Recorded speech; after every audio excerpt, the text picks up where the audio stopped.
అందరికీ నమస్కారం. నేను మీ లక్ష్మి.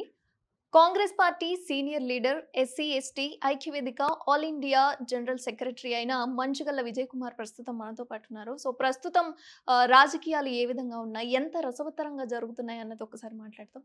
నమస్కారం సార్. నమస్తే అమ్మా. సో, ఆంధ్ర పొలిటిక్స్‌కొస్తే షర్మిల గారు కాంగ్రెస్ పార్టీ నుంచి ఇప్పుడు అక్కడ పోటీ చేస్తున్నారు. అసెంబ్లీ ఎలక్షన్స్ కాబట్టి. సో, షర్మిల గారు ఇప్పటివరకు ఒక ఎత్తైతే ఇప్పుడు కాంగ్రెస్ పార్టీలో ఉన్నది ఒక ఎత్తు. సో, ఆమె మళ్ళీ కాంగ్రెస్ పార్టీ నుంచి గెలుస్తదంటారా?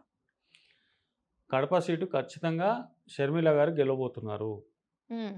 ఎందుకు గెలవబోతున్నారంటే రాజశేఖర్ రెడ్డి గారు ఒక కడప నుంచి అనేక సార్లు ఎంపీగా అయ్యారు. అవును. వాళ్ళ జగన్మోహన్ రెడ్డి కూడా ఎంపీ అయ్యాడు అక్కడి నుంచి. తర్వాత షర్మిల గారు కూడా ఆ కుటుంబానికి చెందిన వారు. ఆ బ్లడ్స్ ఉన్నాయి కాబట్టి ఆమె దగ్గర ఆ రక్తం ఉంది కాబట్టి అక్కడ ప్రజలు కూడా రాజశేఖర్ రెడ్డి కుటుంబాన్ని అంటే ఆదరిస్తారు. హ్మ్. కాబట్టి ఖచ్చితంగా ఆమెకు ఎంపీ సీటుగా ముందు ఒక కాంగ్రెస్ పార్టీగా పంపిస్తారు. ఇదే నేపథ్యంలో మరి అన్నం మీద పోరాటం చేస్తుంది దేని గురించి? అన్నం మీద వ్యక్తిగత పోరాటం కాదు ఆమె. పార్టీ విధానాలు నువ్వు మార్చుకున్నావు. నీ పార్టీ పందా మార్చుకున్నావు కాబట్టి ఇంకా నువ్వు ఉండాల్సిన అవసరం లేదు అన్నయ్య. హ్మ్. నువ్వు ఇంకా మా కాంగ్రెస్కి అధికారం ఇవ్వండి హ్మ్. అనేది ఆమె పోరాటం. ఒకవైపు చంద్రబాబు నాయుడు, ఒకవైపు బీజేపీ, మరొక వైపు పవన్ కళ్యాణ్. అవును. ముగ్గురు ఏకమై పోరాటం చేస్తున్నారు అక్కడ హ్మ్. జగన్మోహన్ దించడానికి. అయితే అక్కడ జరుగుతున్న కూల్ వార్ ఏంటంటే కమ్యూనిటీ వైజ్గా జరుగుతున్న పోరాటం. ఒకవైపు రెడ్డి వర్గం, హ్మ్. ఒకవైపు కమ్మ కాపు వర్గం. ఇది కూడా కుల సామూహికం అంటారా? అవును కదా. అయితే నేనేమంటున్నా, కాంగ్రెస్ పార్టీకి ఒక సామాజిక స్పృహ ఉంది. ఈ కాంగ్రెస్ పార్టీలో ఒక డెమోక్రసీ ఉంది. అన్ని వర్గాలను, అన్ని ప్రజలను, అన్ని మతాలను సమానంగా చూసే పార్టీ ఏదైనా ఉంటే కాంగ్రెస్ పార్టీ. ఆంధ్రప్రదేశ్లో ఆనాడు తెలంగాణ ఇచ్చిన కోపంతోని మాకొక్క సీటు కూడా ఇవ్వలేదు. హ్మ్. కానీ అదే రాజన్న బిడ్డే కాంగ్రెస్ పార్టీలో అధ్యక్షురాలై ఈరోజు ఆంధ్రప్రదేశ్లో ఆమె ఒక భీకరమైన పోరాటం చేస్తుంది. ప్రజలకు మనం ఆనాడు మరి కాంగ్రెస్ పార్టీ ప్రత్యేక హోదా ఇస్తా అని చెప్పింది. ఇస్తున్న తర్వాత కాంగ్రెస్ పార్టీ పోయింది. తర్వాత బీజేపీ వచ్చింది. బీజేపీ ఇచ్చిందా? ఇవ్వలేదు కదా. హ్మ్. జగన్మోహన్ రెడ్డి తెచ్చాడా? తేలేదు కదా. చంద్రబాబు నాయుడు ముఖ్యమంత్రి చేసి ఆయన తీసుకొచ్చిండా? తీసుకురాలేదు. ప్రజలకు అక్కడ కావాల్సింది ఏంది? ఉపాధి కదా. ఇది చేయకుండా కేంద్రం నుంచి రావాల్సిన నిధులు తీసుకురాకుండా పోలవరంను కంప్లీట్ చేయకుండా హ్మ్. ఇవన్నీ విషయాలు మీరు పక్కన పెట్టి ఈరోజు కుల రాజకీయాలు చేస్తున్నారు, మత రాజకీయాలు చేస్తున్నారు అనేది షర్మిల గారి పాయింట్, కాంగ్రెస్ పాయింట్. అందుకే మీరు పరిపాలన చేసడానికి మీకు అవకాశం ఒకసారి ఇచ్చింది, చంద్రబాబు నాయుడుకి ఇచ్చింది, మీకు ఇచ్చింది. మీరు ఇద్దరు ఫెయిల్ అయ్యారు కదా. హ్మ్. కాబట్టి మాకు అవకాశం ఏమి ఇవ్వండి. కాంగ్రెస్ పార్టీ దేశంలోనే రాజకీయంలో మేము ప్రధానమంత్రిగా కాబోతున్నాం మా రాహుల్ గాంధీ. ఈ రాష్ట్రంలో మేము అధికారం తీసుకొచ్చిన తర్వాత మా ప్రజలకు ఇక్కడ చేయాల్సిన మేలు, ఇప్పుడు స్టీల్ ప్లాంట్ను అదానీ అంబానీకి ఇవ్వాలని ఇదే మోదీ ప్రభుత్వం ప్రయత్నం చేసినప్పుడు అక్కడ అడ్డుకున్నారు. హ్మ్. అక్కడ కార్మికులు అడ్డుకున్నారు, అక్కడ రాజకీయ పార్టీలు అన్నీ అడ్డుకున్నాయి. కాబట్టి వాళ్ళు బ్రేక్ వేశారు.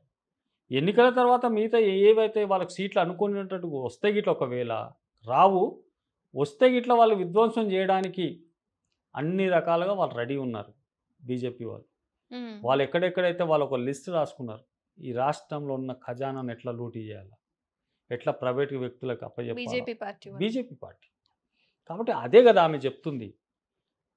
ప్రత్యేక హోదా తెస్తే ఇలా వేల కోట్లు, లక్షల కోట్లు వచ్చేటి.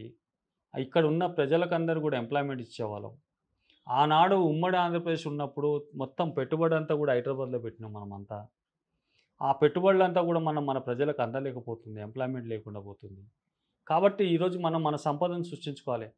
ఇవాళ ఈ చంద్రబాబు నాయుడు కానీ, ఇదే జగన్మోహన్ రెడ్డి గారి ఒక రాజధాని నిర్మాణం చేసుకోలేకపోయారు వాళ్ళు 10 సంవత్సరాలలో. అంటే హైదరాబాద్ డెవలప్ కావడానికి ఒక రకంగా చంద్రబాబు నాయుడు గారే కారణం అంటున్నారు. ఎలా కారణమవుతారండి? ఒక ఒక ఒక బిందు కలిస్తేనే ఒక కుండల నీళ్ళు నిండుతాయి.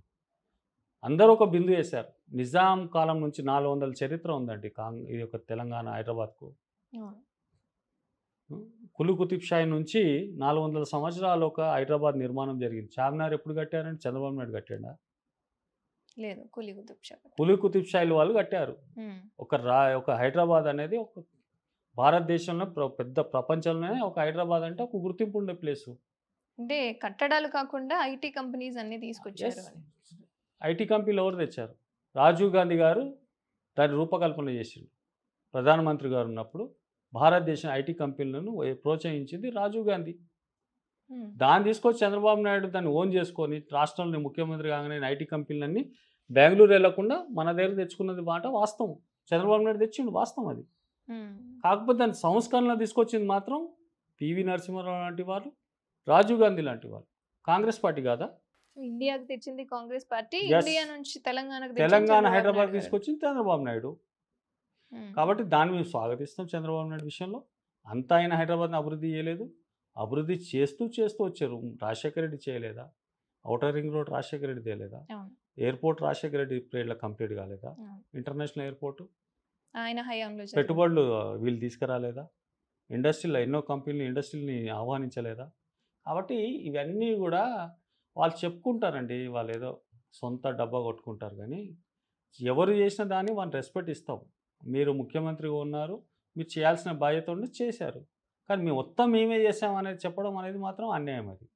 కాబట్టి మేమేమంటున్నాం అంటే, అట్లాగే ఈరోజు ఆంధ్రప్రదేశ్లో అక్కడ ఉన్న పరిస్థితి చాలా ఘోరంగా ఉంది. అక్కడ ఎంప్లాయ్మెంట్ లేదు, బిజినెస్ లేదు, రియల్ ఎస్టేట్ లేదు. అన్ని వ్యవస్థలను కూడా దెబ్బతీసే విధంగా వాళ్ళు ముఖ్యమంత్రి గారు ఇద్దరు ఫెయిల్ అయ్యారు. చంద్రబాబు నాయుడు ఫెయిల్ అయ్యాడు, అక్కడ జగన్మోహన్ రెడ్డి ఫెయిల్ అయ్యాడు. కాబట్టి ప్రజలకు కావాల్సింది మీరు ఇచ్చే స్కీములు కాదు, ఎంప్లాయ్మెంట్ ఇవ్వండి, జీవన ఉపాధి కల్పించండి, వాళ్ళకు ఉద్యోగ భద్రత ఇవ్వండి, ఆరోగ్య భద్రత ఇవ్వండి. ఇది కదా ప్రభుత్వాలతో కోరుకునేది. మీరు దయాదాక్షిణం మీరు ఇచ్చే స్కీమ్ల గురించి కాదు కదా. అందుకే మేము కాంగ్రెస్ స్పష్టంగా చెప్తున్నాం, మా ప్రభుత్వం ఏర్పడితే ప్రత్యేకమైన ప్యాకేజ్ ఏదైతే ఉందో ఆంధ్రప్రదేశ్కి రావాల్సింది అది ఖచ్చితంగా ఇస్తామని చెప్పి షర్మిల గారు చెప్తున్నారు. అదేవిధంగా రాష్ట్రం మా రాహుల్ గాంధీ గురించి చెప్పారు.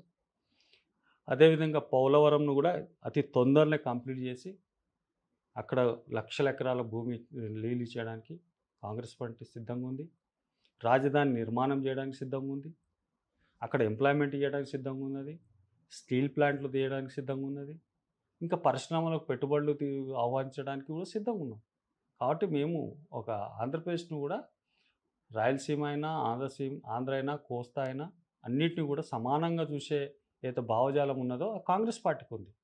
కాబట్టి దాని మీద స్పష్టమైన ఒక ఎజెండా, స్పష్టమైన ఒక మేనిఫెస్టో మేము రూపొందించున్నాం. అది ప్రజలకు తెలియజేస్తున్నాం. ప్రజలు ఇప్పుడు అర్థం చేసుకుంటున్నారు. వాళ్ళు కోపం ఆనాడు తెలంగాణను ఏర్పాటు చేశారు కాబట్టి ఆ కోపం కొంచెం ఉండే కాంగ్రెస్ మీద. ఆ కోపం రోజు క్రమక్రమంగా వాళ్ళు అర్థం చేసుకొని ముందుకు వస్తూ ఉన్నారు. కాబట్టి కాంగ్రెస్ పార్టీ అక్కడ బలపడుతుందని నేను ఆశిస్తున్నాను. సో ఒకవేళ కాంగ్రెస్ పార్టీ బలపడుతోంది అంటే సుమారు ఎన్ని సీట్లు గెలుస్తుంది అంటారు? మేము 25 సీట్లు ఎమ్మెల్యేలు, ఖచ్చితంగా ఎంపీ 1, 2 స్థానాల్లో గెలిచే అవకాశం ఉంది. ఎంపీ 1, 2 అవి ఖచ్చితంగా 20 స్థానాలు గెలుస్తాయి. 25 ఎమ్మెల్యే స్థానాలు గెలిపించే అవకాశం ఉంది. ఇకపోతే 2 ఎంపీ సీట్లు గెలుస్తాం. ఓ పక్క పిఠాపురం చూసుకుంటే పవన్ కళ్యాణ్ గారు, మీరు ఇందాక ప్యాకేజ్ అన్నారు అనగానే నాకు పవన్ కళ్యాణ్ గారు గుర్తొచ్చారు. సో సీనియర్ ఆర్టిస్టులు, జూనియర్ ఆర్టిస్టులు, ఇంకా సినీ ఇండస్ట్రీకి సంబంధించిన ప్రతి ఒక్కళ్ళు పిఠాపురం వచ్చి ఆయన ప్రమోషన్ చేయడం జరుగుతుంది. సో ప్రజలకు సేవ చేయాలి అన్న ఉద్దేశంతో పవన్ కళ్యాణ్ గారు ఉన్నారు. పిఠాపురం నుంచి అక్కడే ఉంటాను అని చెప్పి ఆయన చెప్పడం జరిగింది. మరి ఉంటారా లేదా అన్నది పక్కన పెడితే, జనసేన, టీడీపీ, అదేవిధంగా బీజేపీ, సో ఈ ముగ్గురు కూటమిగా ఇప్పుడు పోటీ చేస్తున్నారు. ఖచ్చితంగా అక్కడ పవన్ కళ్యాణ్ గెలుస్తారా? ఈ కూటమి అనేది గెలుస్తుందంటారా? పాపం పవన్ కళ్యాణ్ ఎందుకు వచ్చిండో తెలియదు రాజకీయాల్లో. అనవసరంగా సినిమాల్లో పని చేసుకుంటే బ్రహ్మాండంగా ఆయనకు మంచి డబ్బులు వచ్చేటి. ఆ డబ్బులతో స్వచ్ఛంద సంస్థలు పెట్టుకొని ప్రజలకు సేవ చేస్తే బాగుండేది నా అభిప్రాయం. రాజకీయాలకు ఆయన ఫిట్ కాదు. ప్రజల యొక్క మనోభావాలను అర్థం చేసుకునే విధంలో ఆయన లేడు. ఎంతసేపు సినిమా డైలాగులు కొడితే ఎవరు నమ్మే పరిస్థితి కాదు. సినిమా థియేటర్లోకి వెళ్తే వీలలు వేస్తారు, సీట్లు కొడతారు, ఎంజాయ్ చేస్తారు. ప్రజల దగ్గరికి వచ్చి అదే డైలాగులు చెప్తే ప్రజలు ఎవరు నమ్మరు. ప్రజలు పిచ్చోళ్ళు గారు. కాబట్టి ఆయన ఈసారి కూడా గెలవడు, ఉమ్. పక్కా. పక్కా గెలవడు. ఎందుకంటే ఆయన ఒక ప్రజల దగ్గర తీసుకెళ్తున్న ఐడియాలజీ ఏదైతే ఉందో రాజకీయమైన ఉమ్. అది క్లారిటీగా లేడు అతను. కాబట్టి వాళ్ళు ముఖ్యమంత్రులు ఎవరు అనేది తేల్చుకోవడంలోనే ఇంకా ఇబ్బంది ఉంటుంది, చాలా ఇబ్బందులు ఉంటాయి. కాబట్టి ప్రజలకు తెలుసు తర్వాత ఈ పార్టీ ఎన్ని రోజులు ఉండదు, వీళ్ళు కలిసి ఉండలేరు అనేది ప్రజలకు తెలుసు. ఇంకా పోతే జగన్ మ్యాండేట్ గురించి అడుగుతున్నాడు, కంప్లీట్ మ్యాండేట్ ఇవ్వండి అని. కానీ మేమేం అడుగుతున్నాం కాంగ్రెస్ పక్షాన, మాకు ఒకసారి అవకాశం ఇవ్వండి. ఇద్దరికి అవకాశాలు ఇచ్చారు, వాళ్ళిద్దరు కూడా చేయలేదు, రాష్ట్రాన్ని అభివృద్ధి చేయలేదు, ప్రజలను అభివృద్ధి చేయలేదు, కులాలను పట్టించుకోలేదు, ఇంకా ఇతర పరిశ్రమలు తీసుకురాలేదు, చాలా రకాలుగా నష్టం చేసారు తెలంగాణ ఆంధ్రప్రదేశ్ను. కాబట్టి కాంగ్రెస్కి ఒకసారి అవకాశం ఇవ్వండి, దేశంలో మేము కాపాడుతాం. అదేవిధంగా పవన్ కళ్యాణ్ గారు ఏదైతే ఉద్దేశంతో పిఠాపురం నుంచి ఏదైతే పోటీ చేస్తున్నారో అక్కడ ప్రజలంతా కూడా కాపులంతా నాకు ఓటేస్తారు అనుకుంటున్నాడు. బాబాసాహెబ్ అంబేద్కర్ ఒకసారి చెప్పాడు, కులాల మీద నిర్మాణం చేసిన ఏ ఒక్క పార్టీ అయినా ఏ వ్యవస్థ అయినా ఉండదు, కూలిపోతుందని చెప్పాడు. కులాలను నమ్ముకొని నువ్వు ఇట్లా రాజకీయాలు చేస్తే ఆ కులాలే నేను కూల్చివేస్తాయి. అంటే పవన్ కళ్యాణ్ గారు పిఠాపురంలో పోటీ చేయడానికి కేవలం కాపు వర్గం మాత్రమే 100% కదా, మెజారిటీ కాపులు ఉన్నారని చేస్తున్నారు. ఒక వర్గము అక్కడ ఆల్రెడీ జగన్తో ఉన్నారు. అక్కడ కూడా అన్ని పార్టీలలో అందరూ ఉంటారు కదండి, వాళ్ళ ఓట్లు 4 చీలిపోతాయి ఆ వర్గాన్ని. ఆయన కంప్లీట్ నాకు ఒక్కరికి ఓట్లు వస్తాయని అనుకుంటున్నాడు, ఇంపాసిబుల్. అదే నేపథ్యంలో పవన్ కళ్యాణ్ గెలవడం అనేది అసాధ్యము, సాధ్యం కాని పరిస్థితి. కేవలం ఆడ పోటీ ఉంది చంద్రబాబు నాయుడు జగన్ మధ్యలో, కాంగ్రెస్ మధ్యలో. వాళ్ళు కూటమి అయినప్పటికీ కూడా పవన్ కళ్యాణ్ ఎక్కడెక్కడ సీట్లు నిలబెట్టారో అన్ని మైనస్. అంటే మరి ఎవరు గెలుస్తారంటారు పిఠాపురం? అక్కడ అన్ని వైసీపీ గెలుస్తుంది.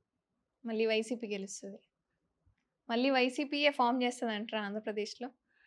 చేస్తుందని నేను అనుకోవట్లేదు, ఎందుకంటే చాలా డిఫరెన్సెస్ ఉన్నాయి అక్కడ. చాలా ఒక ప్రభుత్వం సంకీర్ణ ప్రభుత్వం ఏర్పడుతుంది.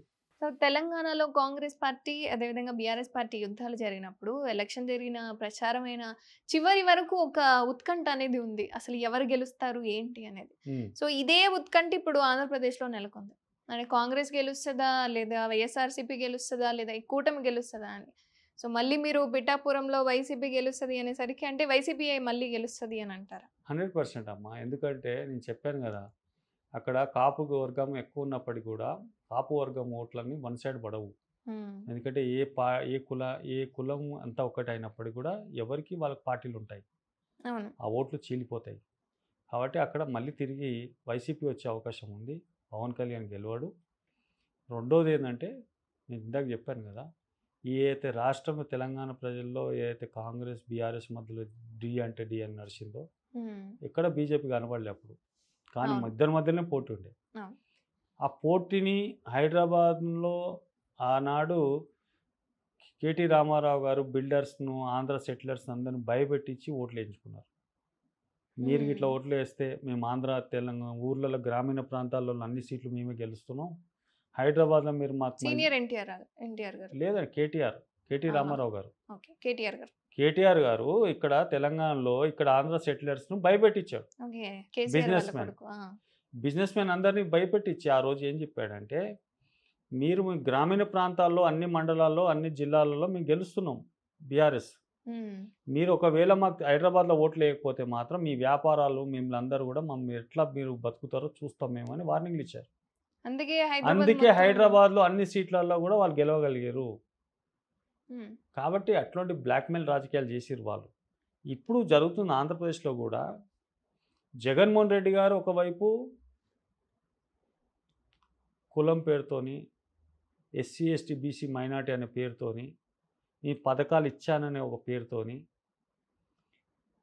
అక్కడ వాళ్ళు మ్యాండేట్ కోరుతున్నారు. ఇకపోతే చంద్రబాబు నాయుడు కూటమి అంతా ఏమడుగుతుంది, జగన్ అవినీతి చేసిండు, అక్కడ అయితే తెలంగాణ సంపద అంతా కూడా మన దగ్గర రాలేదు, మళ్ళీ ఇక్కడ నుంచి తీసుకెళ్ళి మొత్తం తెలంగాణలో పెట్టారు సంపద అంతా, ఆంధ్రప్రదేశ్ను విధ్వంసం చేశాడు, రాజధాని కట్టలేదు అనేది చంద్రబాబు నాయుడు. మరి ఆనాడు చంద్రబాబు నాయుడుకి 5 సంవత్సరాల పరిపాలన అధికారము ప్రజలు ఇచ్చినారు కదా ఫస్ట్ ముఖ్యమంత్రిగా. మరి ఆ రోజు రాజధాని నిర్మాణం చేసిన కంప్లీట్ ఎందుకు చేయలేదు నువ్వు 5 సంవత్సరాల్లో? ఈరోజు హైదరాబాద్లో అన్ని కొత్తగా వచ్చిన తెలంగాణను అన్ని సంపదనంతా కూడా మీరు సృష్టించుకొని ఇక్కడ అన్నీ కూడా కేసీఆర్ గారు కొన్ని విషయాల్లో అన్ని చేశాడు కదా కొన్ని. మిగతా విషయాల్లో అన్నీ కూడా ధ్వంసం చేసినప్పటికీ కొన్ని విషయాల్లో కూడా రోడ్లు కానీ ప్రజలకు సౌకర్యాలు కానీ ఇంకా అన్ని కొన్ని జరిగినాయి కదా, చేశాడు కదా, మీకు కాదంటలేము కదా. కాబట్టి మేము ఇప్పుడు ఏం చెప్తున్నాం అంటే మీరు స్పష్టంగా ప్రజలకు చేయాల్సిన ఏందో మీరు మేనిఫెస్టోలో మీరు ఎజెండా ఏందో చెప్పండి, చెప్తున్నారు కానీ అది క్లారిటీగా లేదు. కాంగ్రెస్ చెప్పే వాదన ఏంటంటే క్లియర్గా ఏం చేయాలనుకుంటున్నారు, ఏం చేస్తారు చెప్తున్నాం. ఏం చెప్తున్నాం అంటే ప్రత్యేక హోదా, పోలవరం కంప్లీట్ చేయాలి, పరిశ్రమలను తీసుకురావాలి, రాయలసీమ పరిశ్రమలు తీసుకురావాలి, కోస్తకు పరిశ్రమలు తీసుకురావాలి, అక్కడ ఆ రైతులకు గిట్టుబాటు ధర అందించాలి. ఇవన్నీ కూడా కాంగ్రెస్ పార్టీ కోరుకుంటుంది. ఇంకా కొత్త ఇండస్ట్రీలు తేవాలి, ఇండస్ట్రీ పాలసీస్ తీసుకురావాలి. ఇవన్నీ కూడా కాంగ్రెస్ పక్షాన మేము మాట్లాడుతూ ఉన్నాం, చెప్తా ఉన్నాం. అధిష్టానం కూడా దాని విషయంలో వారు కృషి చేస్తూ ఉన్నారు. కానీ ఈ విషయంలో వీళ్ళ ఇద్దరికి మాత్రం క్లారిటీగా లేదు. వాళ్ళు ఎంతసేపు ప్రజలకు ఫ్రీగా ఇస్తాం, అవి ఇస్తాం, ఇవి ఇస్తాం, అవి ఇస్తాం, అది కాదు వాళ్ళు కోరుకుంటున్నది. ఫ్రీ ఎవరు కావాలి? ఆర్థికంగా వెనుకబడిన వాళ్ళు, పేదవాళ్ళు, వాళ్ళు అది అందుకోలేని పరిస్థితులు ఉన్నప్పుడు వాళ్ళకు కొంచెం చేతున ఇస్తే ఆ స్కీమ్ వర్తిస్తుంది. కానీ నువ్వు ఉన్న వాళ్ళకు కూడా ఇచ్చేసి ఆ స్కీమ్ని అంతా కూడా నాశనం చేసి ఈరోజు ప్రజా సొమ్మంతా కూడా విధ్వంసం చేస్తున్నది ఆ చంద్రబాబు నాయుడు, జగన్మోహన్ రెడ్డి. కాబట్టి మాకు ఆ విధానం లేదు. ప్రజలకు మైండెడ్గా స్పష్టంగా చెప్తున్నాం, ఇది మీకు చేస్తాం, ఉద్యోగాలు ఇస్తాం, ఈరోజు మీకు ఇక్కడ ఇండస్ట్రీలు తీసుకొస్తాం, ఇక్కడ ఎడ్యుకేషన్ ఇన్స్టిట్యూట్స్ తీసుకొస్తాం, ఇవన్నీ చెప్తాం, యూనివర్సిటీలు తీసుకొస్తాం. ఇది కదా రైతులకు గిట్టుబాటు ధర ఇస్తామని చెప్తున్నాం. ఆంధ్రప్రదేశ్లో జరుగుతుంది అది. కాబట్టి దీని మీద క్లారిటీగా ఉన్నది కాంగ్రెస్. ఇక అంటే సర్వేలు ఇవన్నీ కూడా ఖచ్చితంగా టీడీపీయే గెలుస్తుంది అంటున్నారు. మరి సర్వేలు గతంలో కూడా కేసీఆర్కి ఇచ్చారు. ఇక్కడ అవును, ఏమైంది? కాంగ్రెస్ గెలిచింది, అయిపోయింది. అంతే, సర్వేల సంగతి అంతే. సో అక్కడ కూడా తారుమారయ్యే పరిస్థితి 100% తారుమారు అవుతుంది.